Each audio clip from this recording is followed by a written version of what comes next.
ముందుగా నిన్నటి రోజున తిరుమలలో స్వామివారిని మొత్తం 57,973 మంది భక్తులు దర్శించుకున్నారు.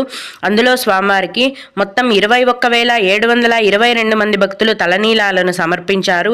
నిన్నటి రోజున తిరుమల శ్రీవారి హుండీ యొక్క ఆదాయం అనేది 3,95,00,000 రూపాయలు. ఈరోజు కూడా ఎటువంటి దర్శనం టికెట్లు లేకుండా నేరుగా భక్తులను ఫ్రీ దర్శనానికి అనుమతిస్తున్నారండి. ఇలా టికెట్స్ లేకుండా నేరుగా వెళ్లే ఫ్రీ దర్శనానికి మొత్తం 18 గంటల సమయం అనేది పడుతోంది. అలాగే తిరుపతిలో ఇచ్చే సర్వదర్శనం టోకెన్లను తీసుకొని దర్శనానికి వెళ్లే వారికి దర్శనానికి 4 గంటల సమయం అనేది పడుతోంది.